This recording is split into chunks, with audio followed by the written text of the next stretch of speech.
Welcome back to another episode of Just Say It. I'm here, Chase Davis, with my friend and pastor, Matt Patrick. Welcome to the show. Matt, glad to be with you here today. So great to be here with you, Chase. We're recording this after Easter weekend, which for most pastors, they typically take a nice vacation. Not us, baby. They relax. Not here at the Well Church. We just grind to get back to work. When others sleep, we grind. Before we get into whatever we're going to talk about today, which I think I know, I wanted to make sure you knew about a few things going on. Burn the Ships is coming up this summer in Boulder at our church, August 1st and 2nd. Get your tickets. Come and join us. It's going to be a great time with Doug Ponder, Michael Clary, Michael Foster, yours truly, and yours... Untruly. Falsely. Both of us will be speaking. I don't know what it will look like, and we have a great musical guest coming in from Texas on Friday night. So it'll be a great time. Dudes anywhere, welcome to come. If you need help getting here, need any coordinating, anything like that, we have group discounts. Go to the website, boulderwell.org/burntheships. We're going to talk about children today and the importance of children. Before we do that, I thought I'd introduce a segment off the cuff. Oh, gosh. And it's a segment we've been joking about for a while. And no. So I know where you're going. So I wanted to do this because we often, not anymore, we don't get in trouble as much anymore, but we used to get in trouble, particularly me get in trouble, for things I would say in public on social media. This happened quite often during the season of masks and other such activities. And so I wanted to introduce a quick segment at the beginning of our episode where we just find a tweet on someone's timeline, each other's timeline, that we tweeted and say, what did you mean by that? Because sometimes we tweet things and it's always funny to bring them out into the light of day. So this one's an easy one, Matt, and you can provide some explanation here. Okay. You tweeted 3 days ago. Okay. No black pilling. Today, Good Friday, we celebrate Christ bearing our sins. On Sunday, we rejoice in his resurrection. The reality that Jesus has crushed sin, Satan, and death. No black pilling, only victory. What did you mean by that? Exactly what I said. that is an easy one. You know, it's funny. I actually used the phrase no black pilling in a sermon the other day. You did, yeah. And I got... It was like, you know, when you give a sermon, you do all this time, then, of course, like the random off-the-cuff comment is the thing that everybody wants to talk to you about. Yes. It's what they remember, which I'm like, man, I'm so glad I spent all that time studying and researching, and then the rando black pill comment is the one that people want to talk to me about. A guy came to me, and he was like, dude, that was awesome that you said black pill in your sermon. Really? And then another guy was like, what in the world is a black pill? And so... Have we talked about that on the podcast We have yet? not. We have not. But yeah, so what did I mean by that? Well, what I meant by that was that to take the black pill, it's going back to the Matrix, right? The red pill or the blue pill. And that was politically driven for a while. If you took the red pill, you became conservative, blue pill, more liberal, kind of leaning, that kind of stuff. And it's just a funny kind of meme is how it all started, as most great things in our world these days start is through funny memes. And so the idea of the black pill is when you just like, you become so pessimistic on everything that nothing's good. You're just a nihilist at the end of the day. You know, it's everything's terrible. Nothing's going to work out. There is no hope. And so online, what I was noticing was that, you know, there was a lot of victories going on around the House bill stuff that we had going on, but there was some kind of naysayers out there and some people just kind of stirring up some stuff. And even some guys from our own camp were kind of like getting a little down on a few things. And it was Good Friday. And I just wanted to be like, guys, no black pills today. This is Easter weekend. We're celebrating Good Friday. Listen, we win in the end. There's no black pills in our camp. Get them out of here. So it was meant to be positive. So if somebody thought I was being weird or crazy, it was actually meant to be a very positive and encouraging thing, just like Caleb. Just like Caleb. Yeah. Matt, Caleb, Patrick. Yeah, the opposite of the black pill in the internet community is the white pill, and in Christ it's all white pills. And so we have to fight cynicism and depression and feeling that way, especially as we get older and get more tired and get more burdened by the cares of the world. We want to look to Christ and find hope in him. I don't know if you found one that you want. I mean, how spicy can I get? I mean, you tweeted it. You can ask me anything you want. Okay, this is a fun one. All right. So 1 day ago. Oh, geez, yesterday. You tweet so much I scrolled for like 5 minutes. I'm back one day. I apologize to everyone. Okay, so you said 1 day ago. I wish it gave me the time. That'd even be more fun. But 1 day ago, you said, I nominate Dr. Moore for immediate deportation, not as punishment, but as a gift. He could finally live out his aspirational exilic theology from beautiful El Salvador. This is a great tweet. This is a banger. So these are the kind of things I write when I wake up. Getting the coffee, getting the kids ready, taking the kids to school. And I don't know about you, but in my car, it's like a meditative experience, unless the kids are yelling. Yeah. We're typically listening to, who's that guy that sings Noels and Forrest Frank. Yeah. The youths love Forrest Frank, particularly male youths.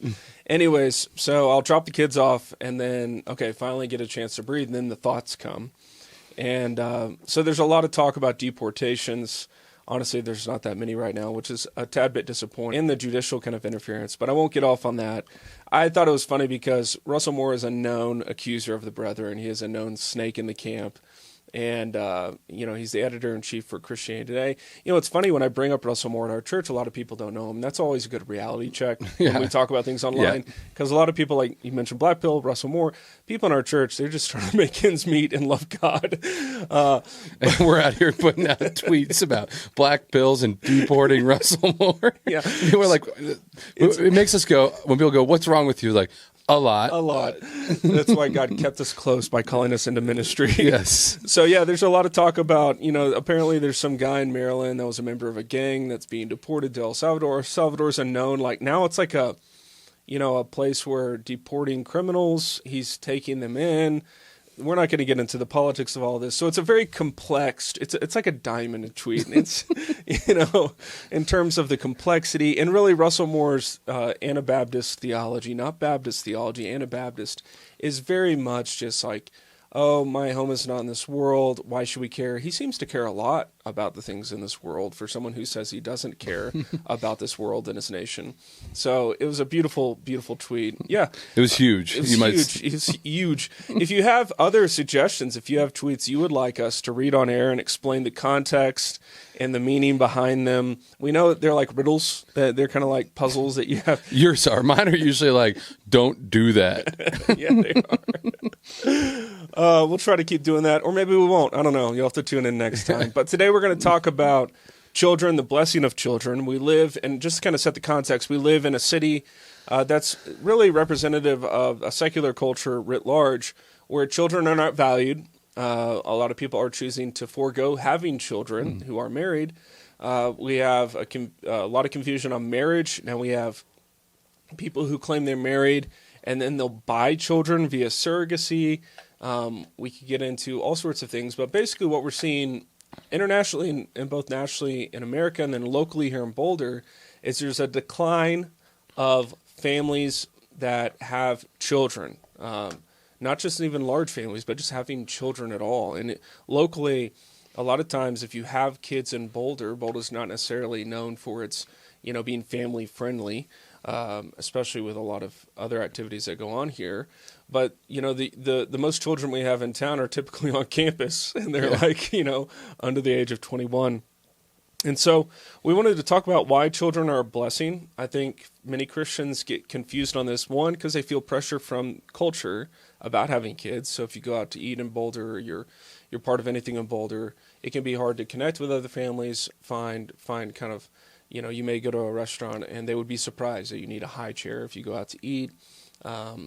So that's kind of passive, but they don't get outright kind of hostility towards the idea of having kids because of quote unquote climate change and how it hurts the world, all this kind of stuff. And then you'll get kind of subversives in the church, not our church necessarily, but in general church culture, who want to promote singleness as kind of this alternative track to human flourishing, that, look, you can be single and not have kids, and that can be equally, if not even better, than having kids, because, and we could go to the scriptures and where Paul writes about singleness if we wanted to on this episode. But that's kind of the general sentiment you get, is kind of the elite evangelical leaders will often write books and publish articles and podcasts about how having kids is just an option. and having kids is one of many options, and you have to discern, I guess, how you could best be of service to the Lord, and that's really the primary thing. So I think that kind of sets the stage. Yeah. What would you share? Well, I think it would be helpful too if we chatted a little bit about what are it seems to me when I talk to people about why no children, it's always very practical. And so I think it'd be helpful if we admitted some of the practical difficulties of having children. That's fair. But I don't think that those outweigh the other side. So getting into that. But I did want to share a fun story that I think it's funny about kids, and particularly in our state. So last year, I have 3 kids, but last year we had a foster kid with us living. So 4 kids in my home. And we went up to Vail with a friend of our church, and they have 6 kids. So between us, we had 10 children and 4 adults, and we went out to eat one night. And you should have seen the hostess's face when she was like, "How many are in your party?" And we're like, 14. And she was like, "Oh wow, big party." She's like, "How many kids?" We're like, 10. She's like, 4 adults, 10 kids. We're like, "Yes." And she was just like, you could see like everybody was like, "What is this?" And I just looked at her. I said, "Don't worry, we're not Mormon. We're just Christians." And she just didn't know what to do with that. That's great. And and so it was just a kind of a funny story of like, it just showed like how shocked somebody could be that one family would have 6 kids, one family would have 4. Like to her, that just, you could just see her brain was just going in overdrive. And, it was a fun time. We had a great night, but that moment kind of stands out to me, and it kind of typifies in a sense how people view it. And so I think it's important that we start kind of on a biblical ground with this as well, though, is what does the Bible say about children? Well, it says a lot. It does speak about children a lot. I don't know if you know that or not, but the Bible talks about children a lot. Particularly, I mean, you get it in Genesis 1:28, and it says, "And God blessed them, and God said to them, be fruitful and multiply and fill the earth and subdue it." To fill the earth, you must have children. So that was actually a command that God gave Adam and Eve in the garden. Psalm 127 is one of my favorite ones in there, where it just says, "Children are a heritage from the Lord, offspring a reward from him. Like arrows in the hands of a warrior are children born in one's youth." And then you kind of get more, Proverbs tends to speak a little bit more about the training of a child in that kind of respect. And so it says, "Train up a child in the way of he should go. When he is old, he will not depart from him." And so it's like, I think if you dive into that more, and I won't do it all here, they don't need a sermon for me, they get plenty of those, is that there's a blessing in training up a child. And it is difficult. It's hard, and it takes a lot of patience, and you get it wrong a lot of times. But to train a child well in the Lord is a great, great thing. And so I think that that's something that we should at least start on, is going like, hey, the Bible affirms marriage. It affirms in a marriage between a man and a woman having children. And I feel like I need to say it. It kind of makes me go crazy that I have to say that. But we're not just making this up from our opinion, right? That's correct. And yeah, it's even if we look at the word and we understand that there's still some doubters who might say, well, not for everyone. And it's like, maybe not. I mean, there are cases where there's infertility, all these different exceptions, but the norm of God's creation and how his kingdom expands in its most basic components is through a man and a woman getting married and having children. That's God's norm for humanity.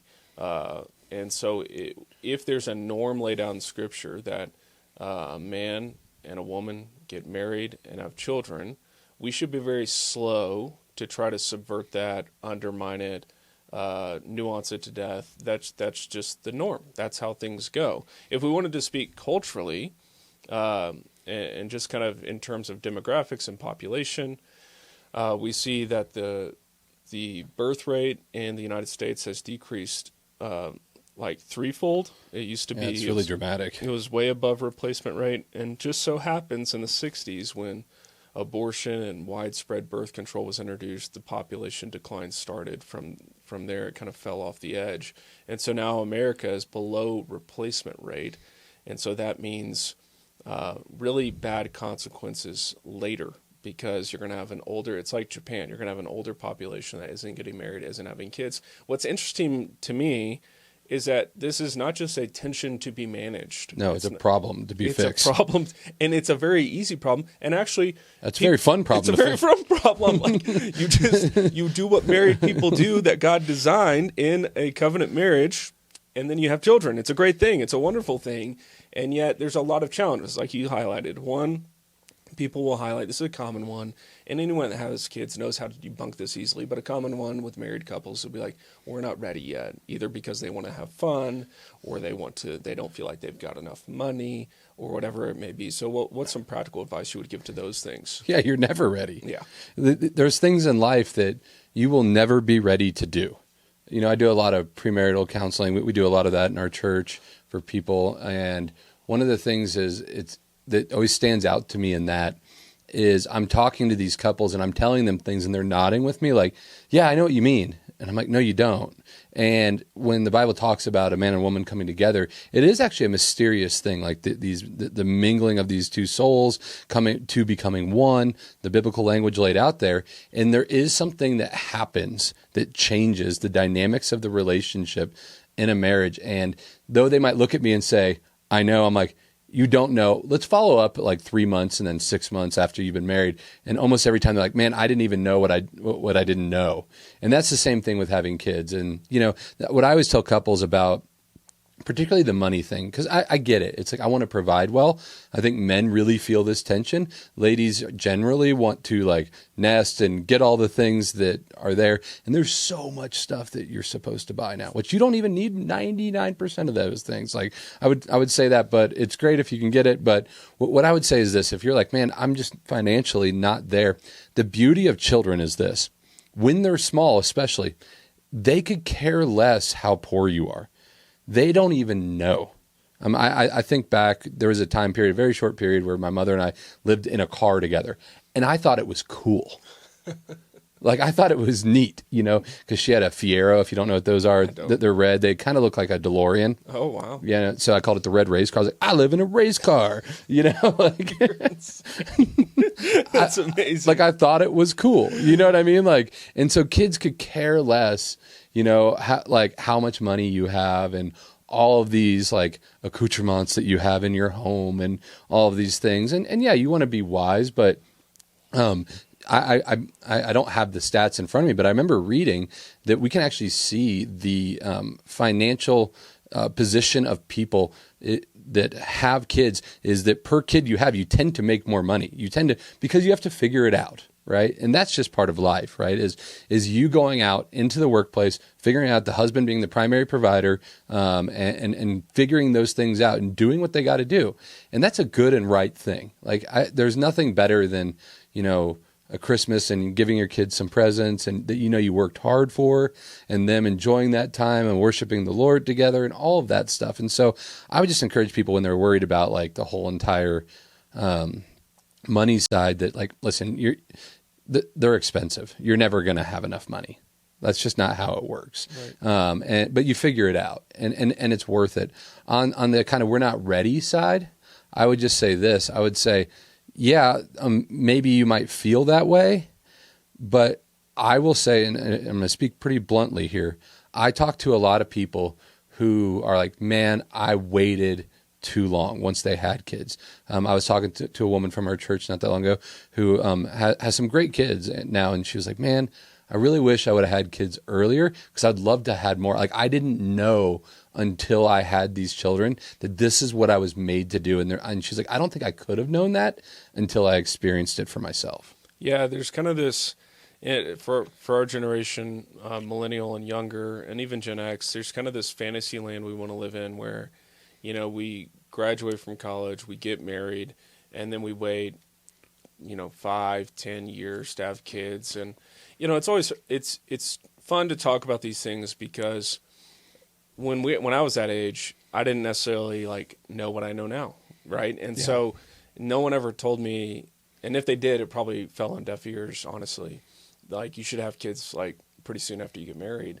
And the whole idea, even the whole idea of kind of a controlled like reality in which you can plan out, we're going to have this many kids, this is when we're going to start having kids, this is how many we're going to have, all this kind of stuff. It's like, that's a very modern novel, kind of like creation of our own kind of world that's very inconsistent with how humanity has flourished in the past and grown. Civilizations are built in the past.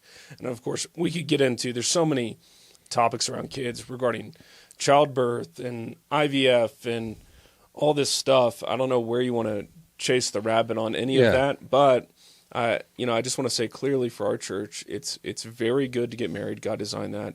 It's very good to have children, and it's very good to have multiple children. As far as how many children you have, that's often a question that comes up in like Christian circles, particularly Reformed Christian circles, even more particularly conservative Reformed Christian circles.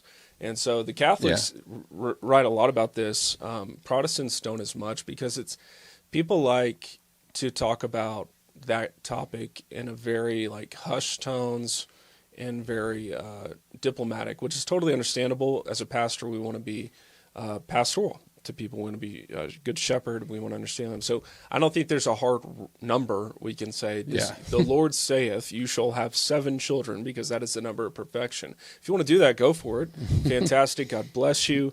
But I typically stay away from prescribing like how many you should have. It's more you should have them. So then it's a matter of, talking husband and wife, trying to figure out, their capacities, because some people will be blessed in different ways. And then you get people who are struggle with infertility, all that kind of stuff, and you want to be pastoral to them too. But just because someone's infertile or something like that, or doesn't mean necessarily that they're cursed. That can be confusing. If you're a student of the Bible, you're going to read that as something's wrong with you, and it doesn't veto God's norm. So it's not as if because some couple somewhere can't have kids, therefore it's an option for everybody not to have kids. Yeah, it'd be akin to saying like, oh, a pastor in a church committed some sort of terrible act, therefore all churches are bad. Right. And we would never do that, because it just doesn't make sense. But it's interesting because when you talk about this, you could throw down the gauntlet on people. I think there's a time and place for that, and I think one of the reasons we do this show is to help educate our people. And I've had conversations. We have people in our church that don't have kids, and I may disagree with those reasons, but I can also understand, one, how they've been educated around that and what they've been taught, what they believe about the world a little bit, and then they land at a church like ours, and I can see them going like, man, like, and I would bet there'll be some people who listen to this that are going to feel that kind of fire in their belly a little bit and be like, are they telling me that I'm wrong because we just don't want to have kids, and there's nothing blocking that? And while I understand it, I would say, yeah, I do think that is wrong.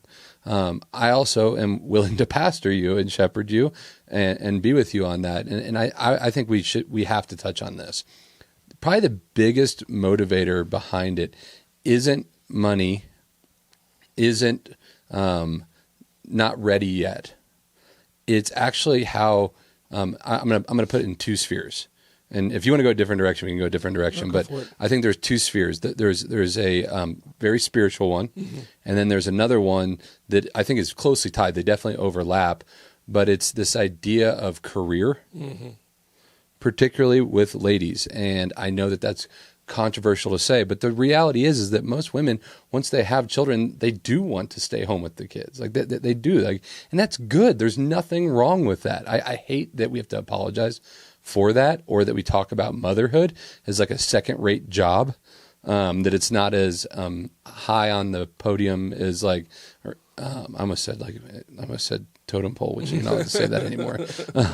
But it's not as important as a career that women who are in a high executive position are. That's peak womanhood, right, not motherhood. And I'm like, man, that's the silliest thing I've ever heard in my whole entire life. And so I think a lot of women get captured, and a lot of husbands, and they encourage it. And what they find themselves in is a really tough spot, because they've spent a lot of money, they have a lot of student debt, and they've pursued a career, and they've probably done well because they're great people, and they get good jobs, and like they're making money. But it's like, man, how will this affect all of this stuff I've worked for if I have a kid?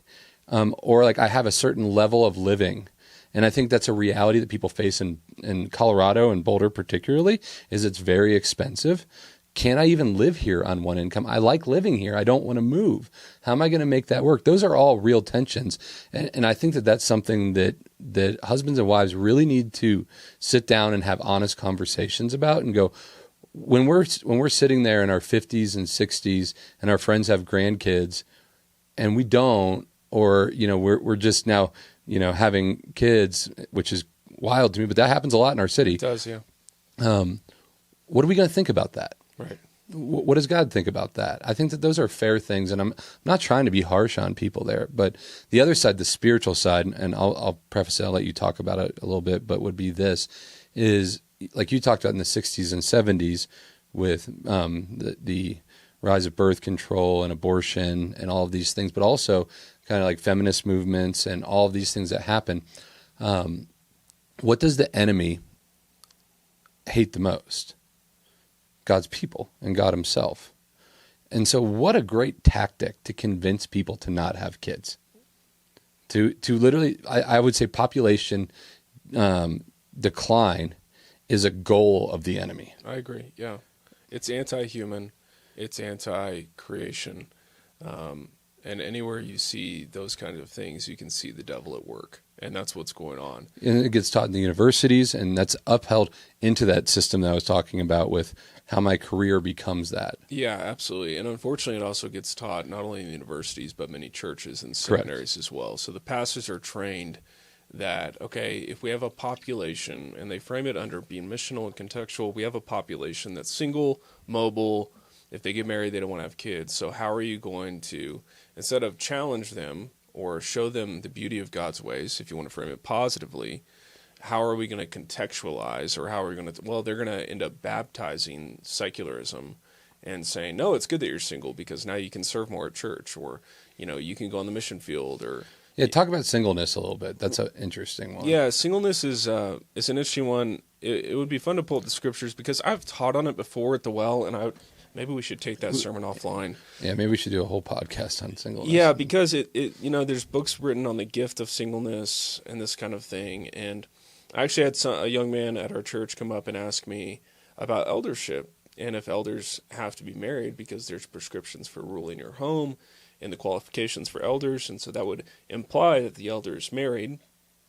That is also a very good question. I'm glad you asked. And so I think if we go back to the creational norm and the design of God's world and what he says in his word, is that the norm is that people get married. And by norm, that's not a diminishing word. The norm is good. The norm is celebrated. And so when people are kind of considering like whether they should be single, it's not a good thing as God designs it. Now, we have a lot of single Christians in our church who are looking for a spouse, and that can be challenging in a place where there aren't a lot of good Christian, mates to meet. And so we're trying to come up with creative ways. I've seen other churches host conferences where they have like a singles mixer. We've posted at a church in Denver. They had like a dance for single people to meet one another and hopefully get to know one another. But our whole culture of, now it's all online, and you get on an app, and you don't know people, and you kind of have to signal. You want to put your best foot forward, but you also want to alienate certain people that might be interested in you. And so it's like a weird game people have to play. And I think a great way to meet, if you're a guy, meet a girl who you can marry, is go to your local church. And we're seeing that here at our church as people get engaged and get married and have kids. That's great. But singleness is not some like gold standard of like they're truly spiritual because now they can devote all their time to Jesus. I've talked about this in my sermons before. Our very conception of what it means to be a spiritual person or a Christ follower, a good disciple of Jesus, is often kind of deformed in terms of how we think about our lives and the burdens we carry. So the joke I tell is I think I was a better Christian before I got married and had kids. And the reason I say it that way is it's because it's false. It's not true. But the idea, you lie. Sure, Matt. Is that, for a lot of young Christians, they think peak Christianity is having like hour-long quiet times in the morning and just kind of living every minute of the day, kind of like enthralled with the glory of God, and being able to like pay attention to how the Spirit's moving in every second to where you're free. And really it's kind of a notion of human freedom and individualism. It's very common in America.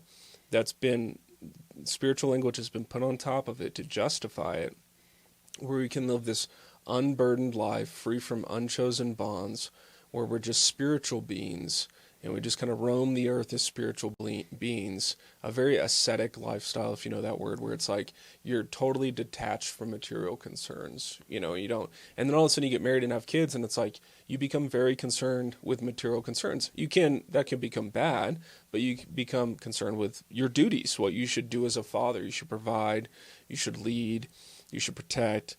All these things are natural, God-given inclinations that you were made for. And so it's a very malformed population that thinks that singleness is somehow either holier, or it's a better norm, or it is the norm, and that marriage is just kind of this optional choice where there's different burdens, and therefore those are bad because they're burdens. Well, one more thing on singleness, and we'll get back on kids, but I love to debunk stuff when we get an opportunity to. Something that I think is common, and I bet our people have heard this, is when a lot of times when it comes to singleness, people will go, well, Jesus was single, or they'll go, Paul was single, right? You've heard that. I've heard that, yeah. So help people out a little bit, Chase. I know what I would say. I'm just curious. I think we'd probably say something pretty similar. Yeah, well, in the literature, there's evidence that Paul was married before, so that's the easy one to kind of address there. And then for Jesus has a bride, his church. He is betrothed.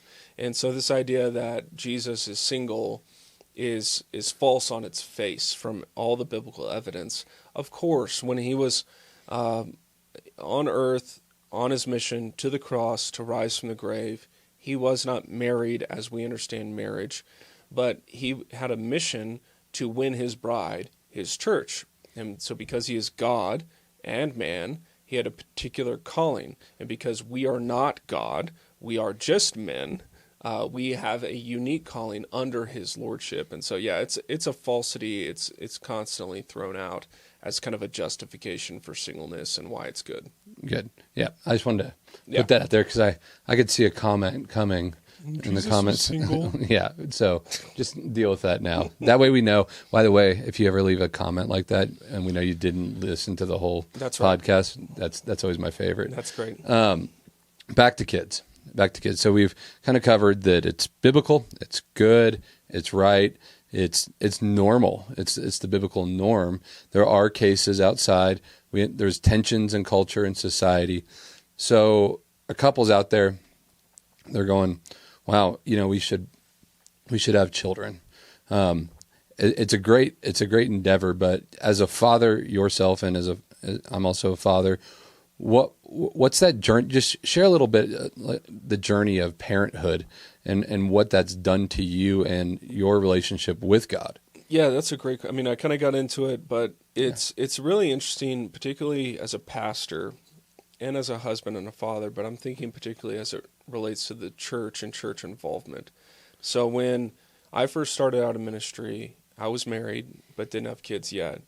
And so we planted in my apartment, then moved to your apartment. Yeah, because I had one kid at that point. Yeah, and I was not disturbed, that'd be putting it too strongly, but I was surprised by, we had kids in the service because we couldn't have kids ministry in my apartment. I think we ended up having a place for kids to hang out a little bit like toddlers. Yeah. We moved into yours, and same thing ever since then. Is we've had a place to at least have some help for the parents to be in the service without kids. That's a whole nother topic for another day.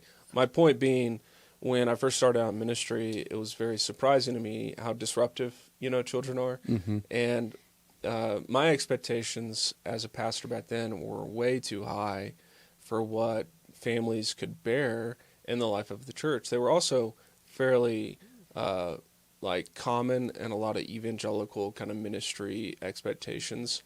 So what I'm talking about is your practical involvement in the church.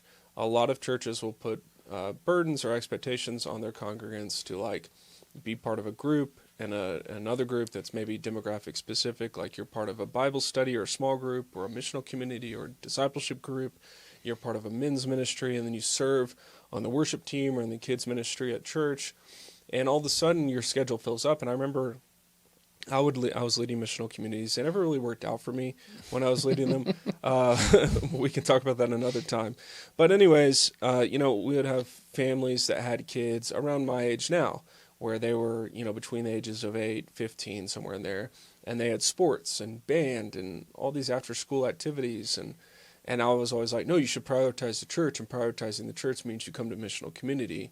And if you don't come to missional community, you're making an idol of youth sports. Yeah. That I don't know if I ever said it plainly to people. You probably did. No, I really I'm just joking. No, I really don't think I did. I do put my foot in my mouth. But on that topic, I was trying to be. It was just more of a confusing time because I had this preloaded expectation of what a good churchman and good church families do, but I was confronted with reality of like real life.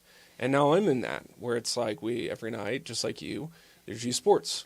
And, the schedule's insane. You got, if they're not homeschooled, they're in a school, and they have other activities. They have concerts and parent-teacher meetings and, all this stuff. And so now I'm like, wow, okay, I guess we could homeschool, and that would simplify our schedule, I still think it's good that kids play sports. I think youth sports is not wrong or anything like that. I do wonder sometimes if the pre-modern era carried the same burdens that we have with all of our conveniences and the great lifestyles that we have, where we're all so happy and not on antidepressants. But yeah, those are realities where I think the church needs to really step up in terms of not accommodating to the demands. You'll see some churches be like, well, soccer schedule's on Sunday mornings, so we're going to move church to Tuesday nights. And it turns out they have soccer on Tuesday nights too. But I think we need to be realist and biblical about what it means to be involved in a church for families. And I think we should. That's why on the podcast you've heard us talk about before, the importance of Lord's Day worship, at least making that the essential feature of your family's life. So you have a lot of thoughts on that, I'm sure, as well. Yeah, I do. I actually had a rant on Twitter not that long ago. Oh, cool. I did a whole thread, and I even put it on Facebook, which I never post on Facebook. And I thought I was going to get a bunch of kickback, and I got a bunch of amens on it, which was pleasant. Oh, that's nice. Yeah, it is nice. But yeah, I think that the church kind of expectations for parents is an interesting thing. We joke often, if we were planting the church all over again, it wouldn't look super different than it is now, but there would be some differences, particularly in the simplicity of the church. There is something good about just like if we got together, that's why we added Sunday school. Sunday school on Sunday, Lord's Day worship with the church, observing all the ordinances, doing that sort of thing, and then a Wednesday night, Bible study / service. Well, yeah, that's what Pastor Sean Cole does on Wednesday nights, and I just forgot about this in most Baptist churches. They'll do Wednesday night is not only kind of the youth group, but it's also when all the groups meet. So you've got we don't have a building necessarily big enough for this, but in a lot of Baptist churches you would have they have classrooms galore. And so you have the youth in one area, men in one area, women in another. You've got all the activities happening on Wednesday night, so it's all kind of pretty convenient. And obviously, you still have sports on Wednesday night, so it's okay to skip a practice. I know you're a coach, that may offend you, but no. It's totally fine to skip activities. I know we want to have high-performing kids that are committed and don't quit. Yeah. But, it's okay. Your kid's going to be fine. And so, I think you're right about that. Yeah, and I think with all that stuff, just the scheduling part of it all is the church can just feel like, I don't want the church to feel like a burden. I want it to feel like a joy to families. I love that in our church there's been a bit of a shift where it's joyful to have kids in the service. I think it's important for us to tell our church and our people, if that annoys you, then, get over it a little bit. But understand that that's a good thing that they're in there, that they're learning that the kids are hearing the Apostles' Creed. And they're memorizing that. That's all formational. And they're singing with their family. Yeah. And even now, we do offer kids ministry, but our kids are with us for part of the service, and we want them to be integrated in it because it's not silos of people. It's a body. Yeah. And so I could go off on this, but what happens in a lot of church cultures, and this is at least what I grew up in, is like during the main service, you'll have kind of a high school service. And what I see, especially in a town like Boulder with a younger population, because our town has a younger population when they go to college. So it goes, if you were raised in the church, you're used to demographic-based ministries and then high school ministry. And high school ministry typically isn't like what we offer. We're doing like, we're studying the London Baptist Confession or the Westminster Confession. They're going through catechesis in ours, which is great. They also have a lot of fun. My son loves our youth group, and Derek does a great job. But for a lot of it, it's like entertainment driven. Yeah. It's like the marshmallow game and other like silly games where we put food in a blender. Which is the dumbest game. Like, I'm amazed nobody's died. I bet somebody has. I'm sure somebody has. But then you're used to, okay, so that creates an expectation, a formational expectation that being close to Jesus and being part of his body means I'm entertained and have fun. Mm-hmm. And then I go to college and I join probably not a church, which is quite unfortunate. If you're a college student listening, you should join a local church. But you go to a campus ministry, who most of the people that lead that are trying their best. They want to reach people with Jesus. But a lot of it is, fun and games. They do Bible teaching, a lot of these. But then they graduate from college and they have been... Now, 10 years of discipleship has been not Sunday worship. It's been my life with Jesus about pleasure, fun, being in community with other people my age. And so they graduate. Now you're seeing, I saw this 10 years ago where, like, for example, Campus Crusade, who doesn't want to be called Campus Crusade, they want to be called Crew. They've now started like young adults ministries in different metropolitan areas where they have a lot of people that will move to those areas and they won't join a local church. They'll be part of a young adults kind of parachurch ministry, and they never get connected with a local church. And it just kind of feeds this immaturity in the church. Yeah. So kind of bringing it back to like the earlier phase, because in our church we have a lot of parents with young kids. Yep.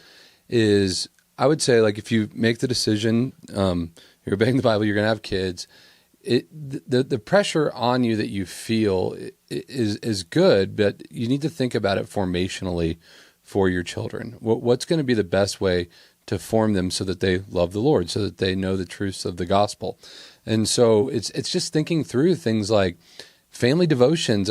Those seem so hard for people, and I just want to tell parents, like, you don't have to be a scholar. You don't have to know Greek and Hebrew to do these sorts of things. For me, my kids, they go to a Christian school, and we drive about 20 to 25 minutes. And so I let them each round, they pick a book of the Bible, and in the car, each day, each kid takes a different turn, and they can read as much or as little as they want. And then we stop and we have a discussion about that in the car. I'll take the text for my sermon. That's an easy one for me. And most of my best points come from my children, right? And I tell them, hey, here's what I'm preaching on. Here's where I think I'm going.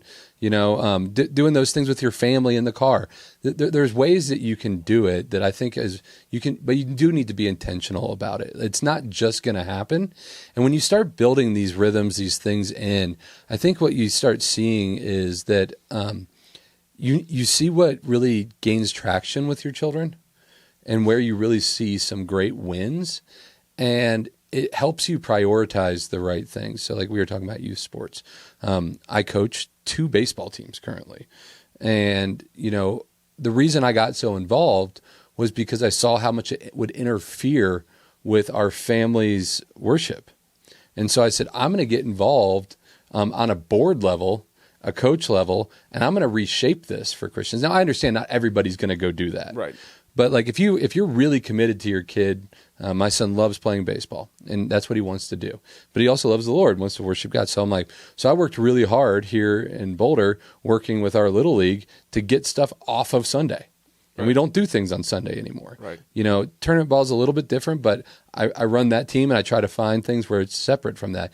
There are ways, but you're going to have to be involved if you want to do that. You can't just leave it up to a bunch of people who don't go to church and don't care about God. Yeah, I was at a Little League game the other night, as I am most nights now. And, it really saddens me how a lot of children are raised today. One kid that was there, he was dressed in pajamas and had blue hair and had an iPad.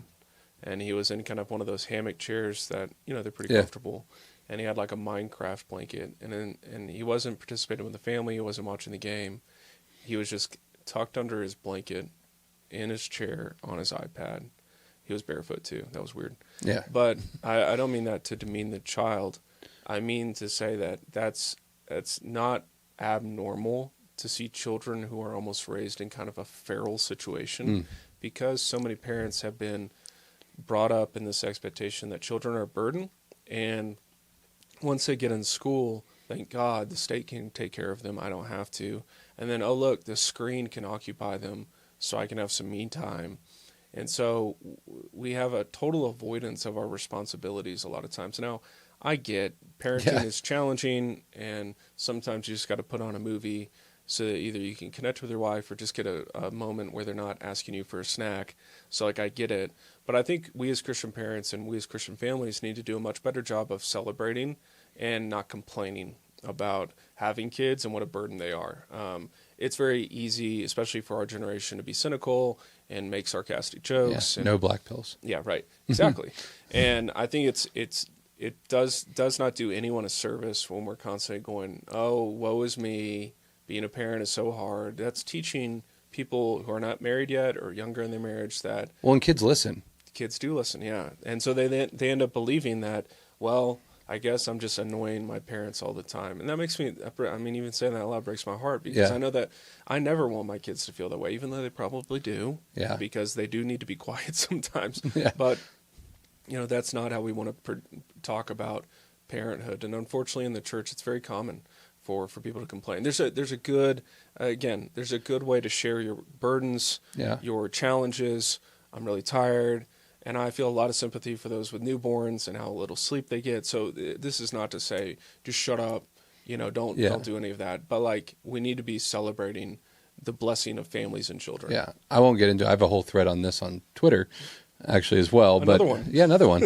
I try to be positive. That's great. But I would just say, and I know we should probably wrap up here in a minute, but as you parent.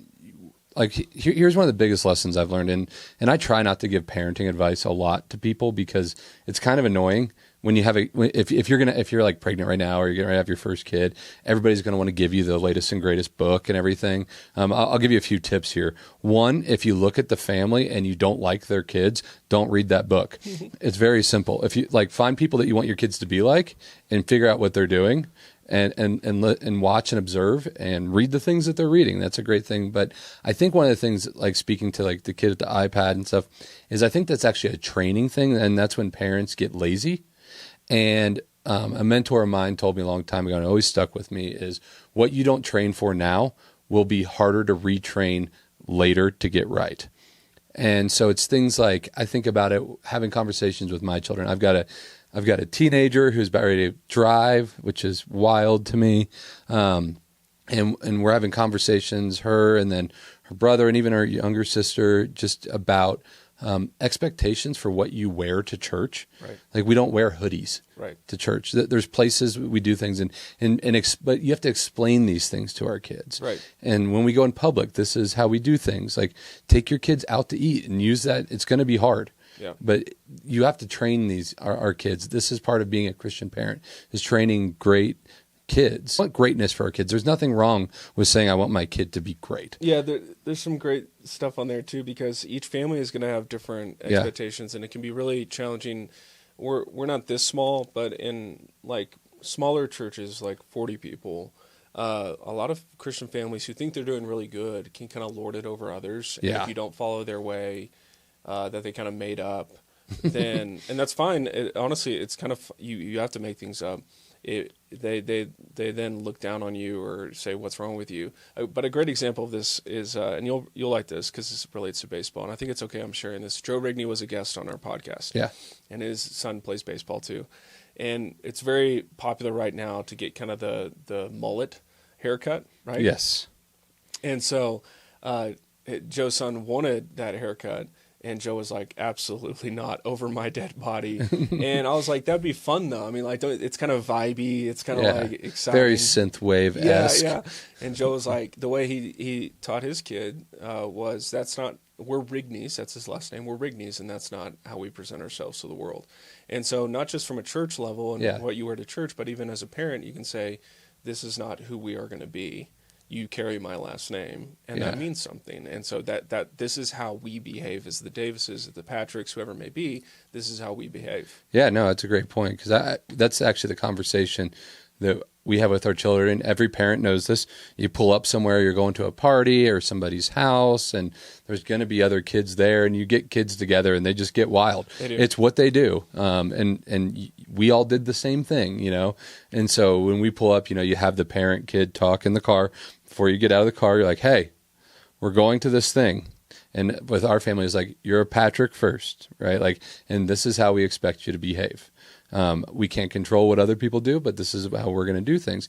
And people might go, man, that sounds harsh, but it's really not. And I think it's actually just good Christian behavior. And really what we're saying is we want you to behave like a Christian. And I think kind of putting a little bit of a bow on all of this is teaching kids behaviors now is going to teach them how to behave as Christians when they're much later in life. It's going to help them be able to navigate the pressures that they're getting from the world and going, no, I was taught these things. I was taught that I was important as a kid, as a member of a family, and that was a blessing to my parents, that it was a blessing to my church, that God loves this, and that I remember worshiping with my family. I remember singing with my family, reading the Bible with my family, and it had a great impact on my life. It helped me become who I am today. And so I think our encouragement here in talking about this is we need to, as the church, not only just being like, yes, God's word says have children, but we need to be obeying God's word, but also obeying God's word in the sense of when it calls us to train up our children in the ways of the Lord in a good and right way, so that really what we're thinking multi-generational, not just right here, right now, how do I get through this? I think that's the thing when people are missing when they don't have kids, is that kind of multi-generational influence and having a very biblical perspective of far beyond you, but also just kind of like, man, it'd be great to have, you know, my kid someday being a grandfather, talking to his grandkids about his dad, his mom, and what that looked like. To me, what a beautiful thing. Absolutely. There's so much we could say. I have so many thoughts right now, but we need to wrap it up so that we can spare you from that. So thank you so much for joining us for another episode of Just Say It. You know, if you enjoyed this episode, we'd love to hear from you. You can leave a comment on YouTube, subscribe on YouTube, subscribe to the podcast, share this episode with a friend to get a good conversation started. As always, you can reach out to us at info@boulderwell.org if you've got any questions. We hope this episode was a blessing to you. If this was a blessing to you, we would encourage you to go to our site, boulderwell.org/give, and contribute to the ministry here at the church so we can keep bringing this kind of content to you. So thanks so much for joining, and we'll see you next time.